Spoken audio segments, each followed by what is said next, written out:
नमस्ते बच्चों। विज्ञान के इस क्लास में आप सबका स्वागत है। तो बच्चों, पिछली क्लास में हम लोग क्या पढ़ रहे थे? हमने पढ़ा कि विज्ञान और तकनीकी के क्षेत्र में, रक्षा एवं प्रतिरक्षा के क्षेत्र में क्या क्या नए नए प्रगतियां हुई है ना, जिसमें कि हमने डीआरडीओ के बारे में बातचीत की और क्या क्या कहा हमने। फिर हमने जो नए नए प्रणालियां, अत्याधुनिक प्रणालियां, युद्धक, जो मुख्य युद्धक टैंक के बारे में बातें किया। फिर हमने लक्ष्यभेदी विमानों के बारे में और डीआरडीओ की अन्य बहुत सारी नवीनतम उपलब्धियों के बारे में भी हमने बात किया। बच्चों, आज हम बात करेंगे चिकित्सा के क्षेत्र में क्या क्या नवीनतम प्रगति हुई। ठीक है, यानी कि विज्ञान एवं तकनीकी के कारण चिकित्सा के क्षेत्र में नई नई तकनीकियां क्या आई। तो बेटा, हम लोग चिकित्सा की जब बात करें तो चिकित्सा क्या चीज होती है? चिकित्सा क्या होती है? चिकित्सा यानी कि किसी रोग को समझना, उसका उपचार करना, उसका निदान करना, है ना, सही तरीके से उसका उपचार करना, उसी को हम चिकित्सा कहते हैं। तो चिकित्सा जो है बहुत प्राचीन समय से ही भारत में या अन्य देशों में चलता आ रहा है। जैसे कि बीमारियां बहुत पहले से, जैसे मनुष्य कुल का जन्म हुआ तभी से हमें पता है बीमारियां हैं। और प्राचीन काल में चिकित्साएं कैसे होती थी?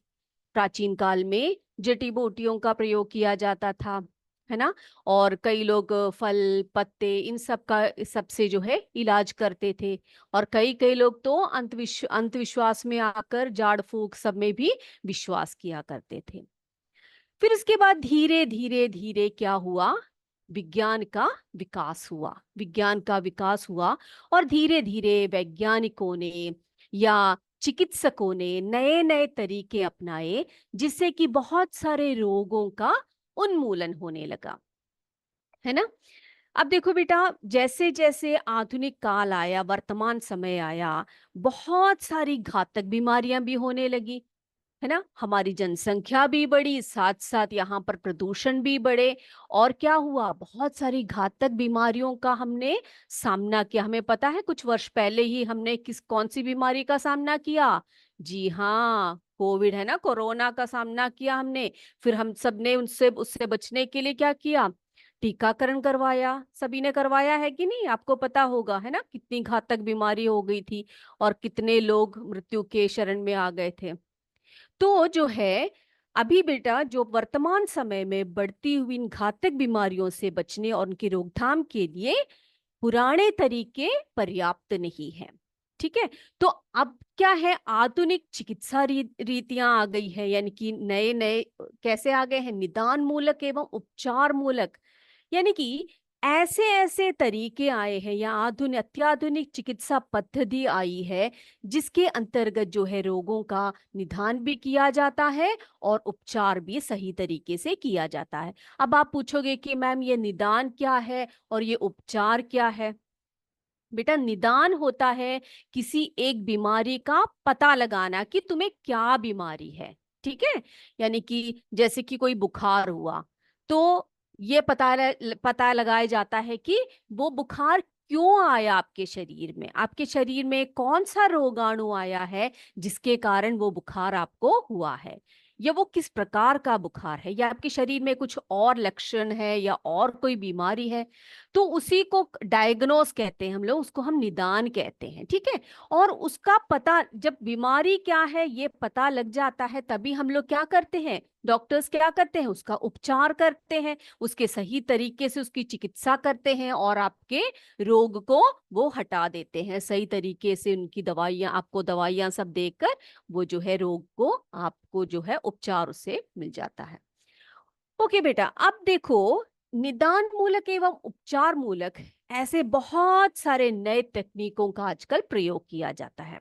अब देखो, मैंने बोर्ड पे बहुत सारे नाम ऐसे लिखे हुए हैं, ये सब देखकर आपका सर ऐसा घूम रहा होगा, है ना। ये देखो, एंडोस्कोप लिखा है, angiography, computer tomography, magnetic resonance imaging, sonography. तो आप पूछोगे कि ये क्या बोल रहे हो मैम, आप ये सब हमें समझाइए, है ना। आपको समझ में आ रहा है ये क्या है? अच्छा बेटा, आपने एक्सरे तो सुना ही होगा, है ना। एक्सरे क्या है, सुना है आपने? जब आप कभी, आपको आपके शरीर में कभी भी आप गिरे हो, जिन बच्चों की हड्डियां वड्डियां सब टूटी होंगी उनको पता होगा कि एक्सरे क्या है। पता है ना बेटा? ये देखो, एक्सरे का चित्र मैं आपको यहाँ पर दिखा देती हूँ। ये देखो, ये है एक्सरे। दिखाई दे रहा है सबको? हाँ, एक्सरे की इमेजिंग है ये एक्सरे क्या होता है? जिन बच्चों ने एक्सरे लिया है उनको पता होता है कि क्या करते हैं। उनको एक रूम में, एक डार्क रूम में ले जाया जाता है। वहां पर क्या होता है, विद्युत चुंबकीय विकिरण, ठीक है, उसका एक रूप है ये। ऐसे फोटोएं ली जाती है उससे। उससे क्या होता है, इसके उपयोग से आपके शरीर के अंदर के जो ऊतके होते हैं या अन्य रोग या कोई चोट लगी हो, इसका निदान किया जाता है। ठीक है, यानी कि अंदरूनी चोट हो या फिर आपकी हड्डियां टूटी हो, कुछ भी हो, तो क्या किया जाता है, विद्युत चुंबकीय विकिरण द्वारा, जिसे हम एक्सरे कहते हैं, उसके द्वारा हम पता लगा सकते हैं कि कौन से भाग में आपके शरीर के चोट लगा हुआ है या कौन सी हड्डी आपकी टूटी हुई है, जिसकी वजह से क्या बोलते हैं, उसको देखने से उसकी एक फोटोग्राफी निकलती है। उसको आप डॉक्टर्स को, हम जब देखते हैं हमें कुछ समझ में ही नहीं आता कि भाई इसमें क्या है, लेकिन डॉक्टर्स देखते हैं, वे बता देते हैं कि आपकी इन हड्डियों में परेशानी है या ये वाली हड्डी टूटी है, ऐसे सब बताते हैं। फिर वो उसका क्या करते हैं, उसका ट्रीटमेंट करते हैं, है ना। अब देखो, अब आपको पता होगा कि क्या बोलते हैं, एंडोस्कोपी सुना है आपने? एंडोस्कोपी, किसी को पता है एंडोस्कोपी क्या है? नहीं पता। ओके। एंडोस्कोपी यानी कि जैसे कि हमारे शरीर में, जैसे आपके पेट में कोई परेशानी हो, ठीक है, आपके पेट में कोई परेशानी हो, तो क्या किया जाता है कि आ, आपको पता नहीं होता कि क्यों, किस कारण ऐसे हो रहा है, मुझे उल्टियां आ रही है या फिर कोई और परेशानी हो रही है, पेट के अंदर गैस बन रहा है। तो कई कई बार जो होते हैं, डॉक्टर्स बोलते हैं कि कई लोगों का क्या करना है, एंडोस्कोपी करना है। तो एंडोस्कोपी में क्या होता है, उसमें क्या होता है, एक लचीला सा, एक छोटा सा, छोटा नहीं लंबा सा, एक लचीला सा ट्यूब होता है और एक स्क्रीन लगाया जाता है। और क्या किया जाता है, वो जो ट्यूब होता है ना बेटा, उसके जो अग्र भाग में, यानी कि उसके टिप में एक छोटी सी कैमरा होती है। और उसे क्या किया जाता है, आप जैसे कि चित्र में देख रहे हो, ये देखो, ये जो ट्यूब है वो आपके मुंह के द्वारा, यानी कि आपके मुख से, माउथ से क्या किया जाता है, अंदर, ये देखो यहाँ पर ये क्या दिख रहा है, आपका स्टमक दिख रहा है ना। ये देखो, ये आंतों के अंदर को धीरे धीरे से इसको ले जाया जाता है। और क्या होता है, वो कैमरा क्या करता है, जो उसकी टिप में होता है जो कैमरा, ये देखो, ये कैमरा क्या करेगा, वो कैमरा आपके अंदर के चित्रों को, आपके पेट के अंदर की, ठीक है, जो पेट की जो ये जो नलियां होती हैं, इनके अंदर की चित्रों को वो लेते हैं और स्क्रीन पे दिख जाता है डॉक्टर को कि इस व्यक्ति को क्या परेशानी है। आया समझ में? तो उसी को हम क्या कहते हैं, एंडोस्कोप बोलते हैं। तो ये एक आधुनिक मशीन है जिसके कारण हम आंतों के अंदर की कोई बीमारियों का पता लगा सकते हैं। ठीक है, फिर उसके बाद हम बात करेंगे किसके बारे में बोले अब हम। अब देखो, मैंने बोर्ड में लिखा हुआ है यहाँ पर सीटी, है ना, सीटी स्कैन, या फिर लिखा हुआ है कंप्यूटेड टोमोग्राफी। देखा आपने, यहाँ पर ये चित्र देख रहे हो आप कंप्यूटर टोमोग्राफी का। Just a second.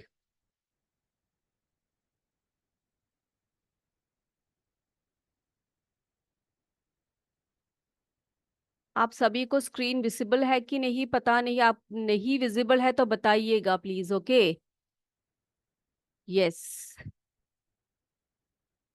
ये देखिए,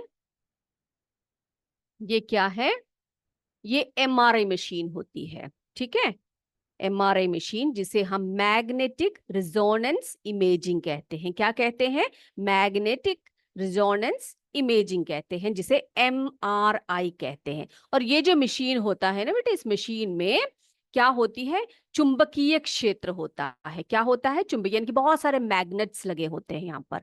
और ये ऐसा तरीका है, ये एक अत्याधुनिक तरीका है जिसके प्रयोग करके क्या करते हैं, शरीर के आंतरिक अवयवों का, जैसे कि अंदरूनी कोई बीमारी है किसी को, तो हम लोग सीधे सीधे, हम लोग पता, डॉक्टर्स को पता नहीं लग पाता कि क्या बीमारी हो रही है, क्या हो रहा है इस व्यक्ति को।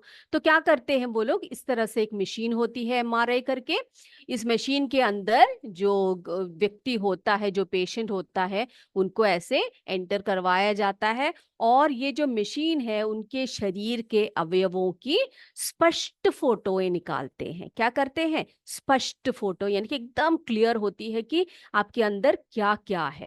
ठीक है, तो इसके कारण जो डॉक्टर्स हैं उनको आपके जो बीमारी का है उसका निदान हो जाता है, यानी कि डायग्नोस हो जाता है।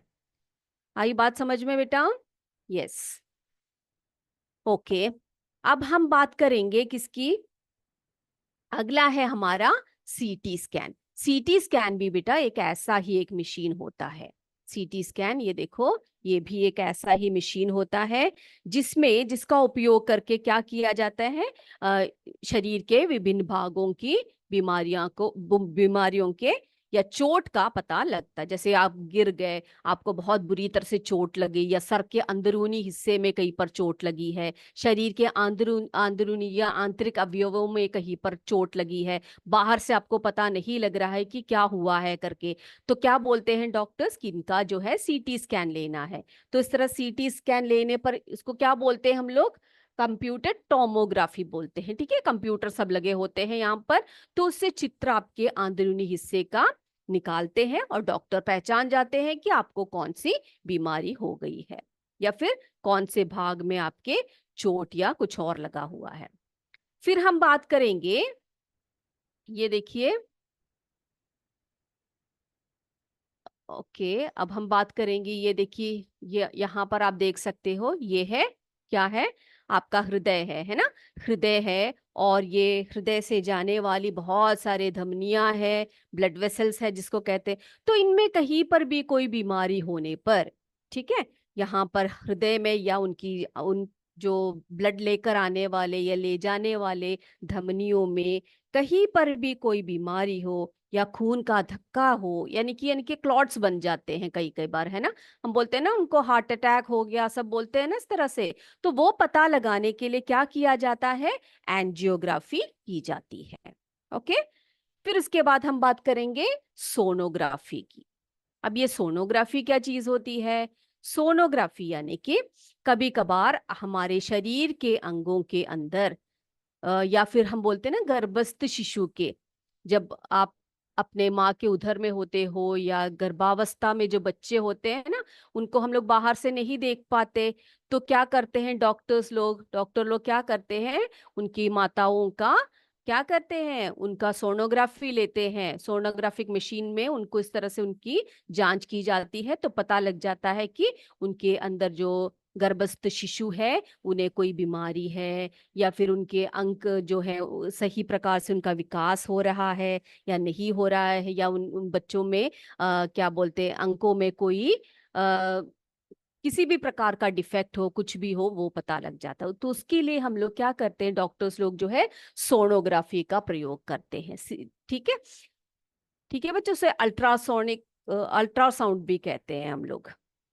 ओके, तो इतनी बातें आप सबको क्लियर हो गई है। हम्म, तो ये सब बातें थी, endoscope, angiography, computer tomography, magnetic resonance imaging, sonography, ये सब बातें आपको चित्र के द्वारा मैंने आपको बता दिया। अब इसके अलावा भी बहुत सारी चिकित्सा रीतियां हैं, कुछ दिख नहीं रहा है, सभी को ऐसा प्रॉब्लम है कि इन्होंने जो बोला है उन्हीं को ही है, सबको दिख रहा है स्क्रीन मेरा, स्क्रीन दिख रहा है सबको?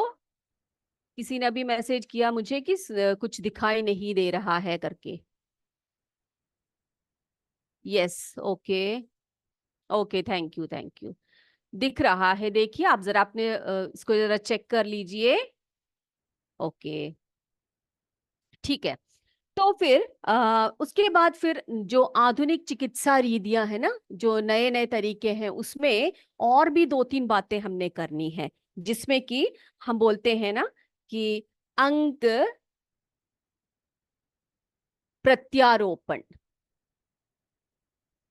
अंग प्रत्यारोपण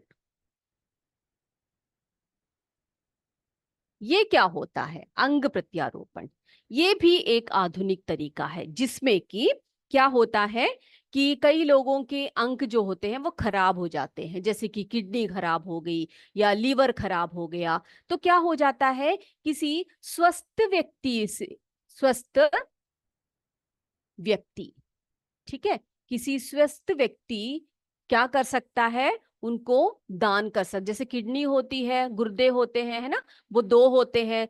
तो एक स्वस्थ व्यक्ति है और एक आदमी बीमार व्यक्ति है, उस बीमार व्यक्ति के दोनों गुर्दे खराब हो गए हैं।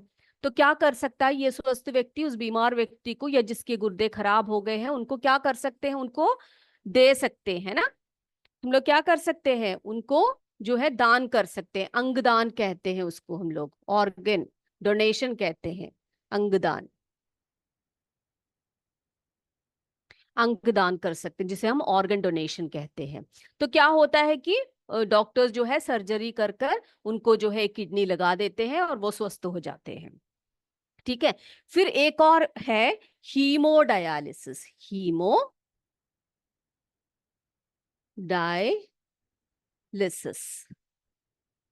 ये क्या है? हीमोडायलिसिस ये क्या होता है कि कई बार हमारे जो खून जो हमारा साफ करने की जो हमारे शरीर में जो प्रक्रिया चलती है, ज्यादातर किडनीज करते हैं। यानी कि जो हमारे शरीर में जो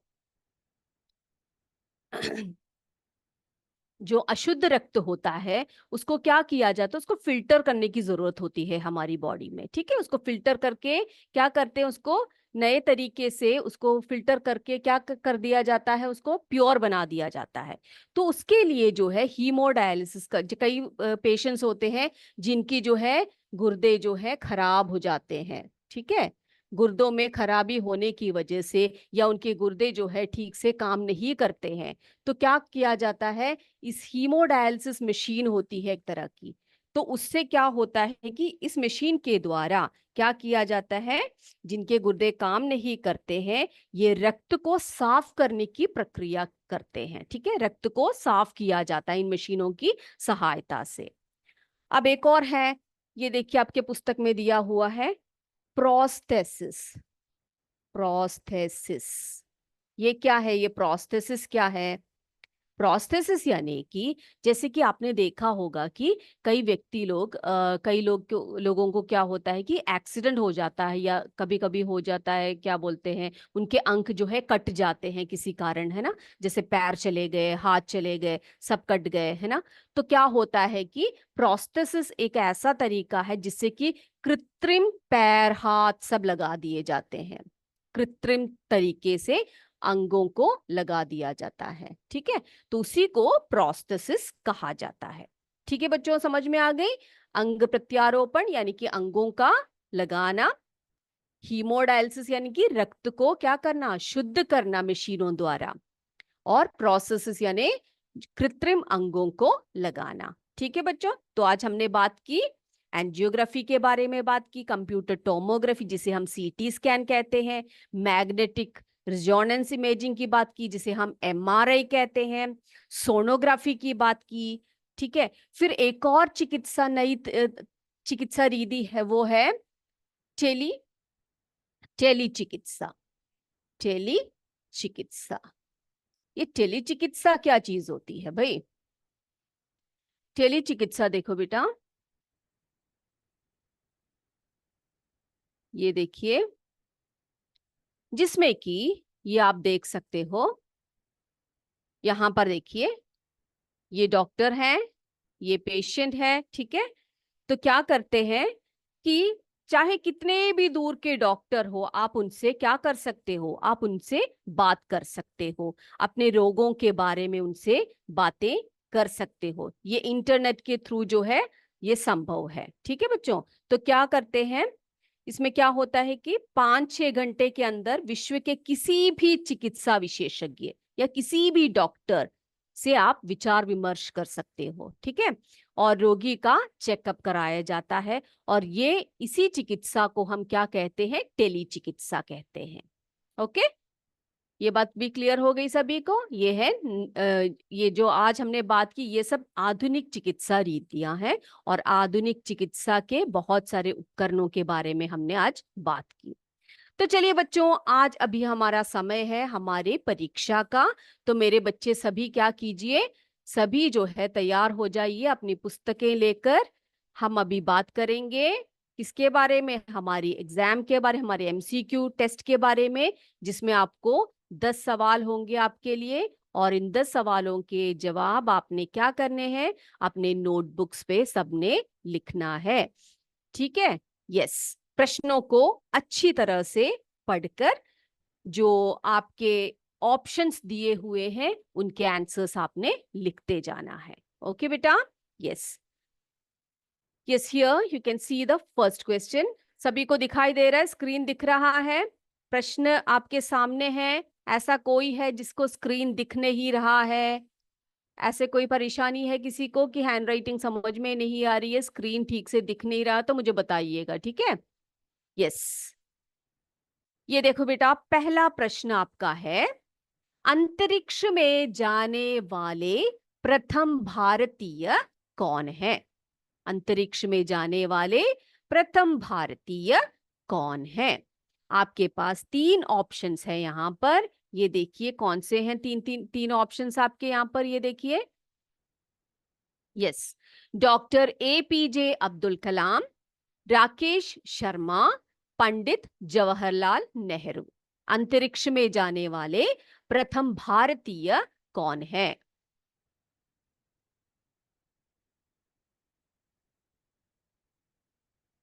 यस, लिख लिया सबने? Let's move to the second question. अगले क्वेश्चन की तरफ चलते हैं। DRDO का गठन कब हुआ था? DRDO का गठन कब हुआ था? 3 वर्ष आपको यहाँ पर दिए हुए हैं, इनमें से सही वर्ष के आगे आप लिखेंगे A, B या C, जो भी है आपका आंसर आप लिख लीजिए। DRDO का गठन कब हुआ था? अगला प्रश्न, सतह से सतह पर मार करने वाली मिसाइल डैश है। डैश सतह से सतह पर मार करने वाली मिसाइल है। सूर्य, पृथ्वी, भूमि, इनमें से कौन सी मिसाइल है जो सतह से सतह पर मार करती है या वार करती है? अगला प्रश्न, चौथा प्रश्न, डैश अत, यहां पर बेटा यहां पर थोड़ी सी गलती हो गई है, अत्याधुनिक है, ठीक है। अत्याधुनिक यानी कि एकदम से एडवांस्ड, जो डैश अत्याधुनिक प्रणालियों से युक्त एक युद्ध टैंक है। अर्जुन, अरुण या अजय?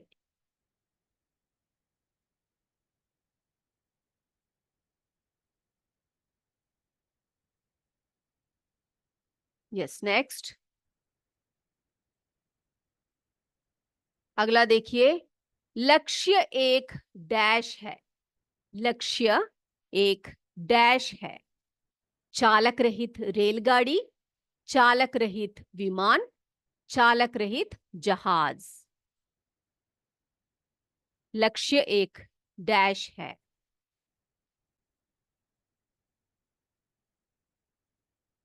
अगला प्रश्न, मिसाइल मैन ऑफ इंडिया के नाम से कौन जाने जाते हैं? इनमें से किसको, किनको हम मिसाइल मैन ऑफ इंडिया कहते हैं? Doctor Vikram Sarabhai, doctor BR Ambedkar, doctor APJ Abdul कलाम?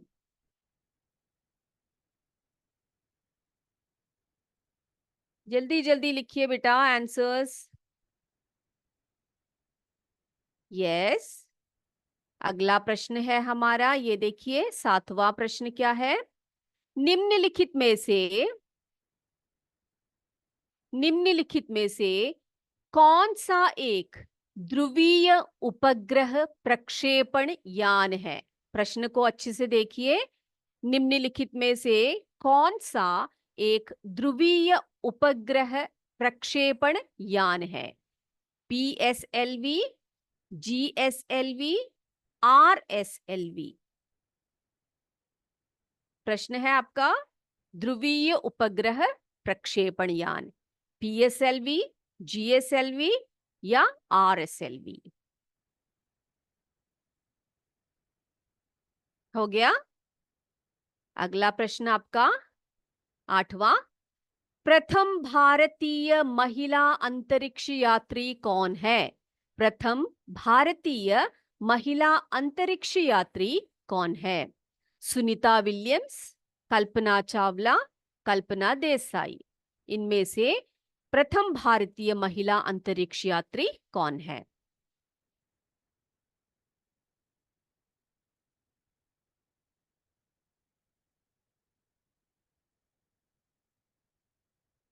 आगे बढ़ते हैं।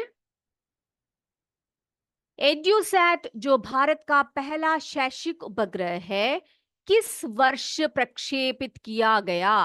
कौन से वर्ष को एड्यूसैट जो पहला शैक्षिक उपग्रह है हमारा, उसको प्रक्षेपित किया गया था? कौन से वर्ष को किया गया था?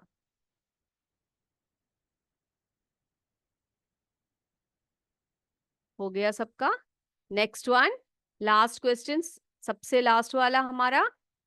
डैश एक दूर संवेदी उपग्रह है। दूर संवेदी उपग्रह है। IRS, IBS या IMS। इनमें से कौन सा एक दूर संवेदी उपग्रह है? आई होप सबने आंसर्स लिख लिए होंगे। अपने पेपर्स या अपने नोटबुक्स जो है टीचर्स को दे दीजिएगा बेटा। अब हम आंसर्स बोलते हैं एक एक करके, देखते हैं कितने बच्चों ने सही किया है। और अभी आप क्या कर सकते हो, अपने माइक को अनम्यूट करके मुझसे बात कर सकते हो। ठीक है, shall we start? Yes, here we go. Yes, तैयार हो सभी आंसर्स बोलने के लिए? बताइए बेटा, अंतरिक्ष में जाने वाले प्रथम भारतीय कौन है? अंतरिक्ष में जाने वाले प्रथम भारतीय कौन है? Kartik sir. Hello Kartik sir. Yes, ma'am. Kindly unmute them. Let them Yeah, answer sure. to the Okay. questions. Okay.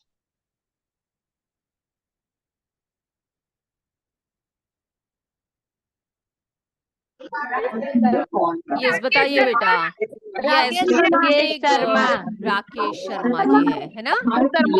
Yes, good, good answers. हाँ, राकेश शर्मा। अब अगला बताइए, DRDO का गठन कब हुआ था? DRDO का गठन कब हुआ था? कब हुआ था?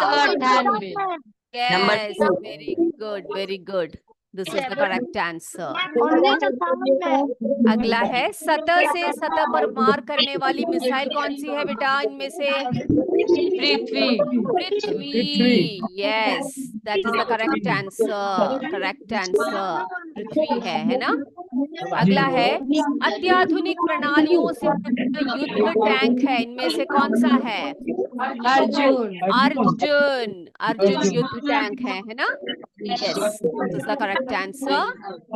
अगला है, लक्ष्य एक डैश है, बताइए लक्ष्य क्या है? पायलट विमान। यस, चालक रहित विमान है।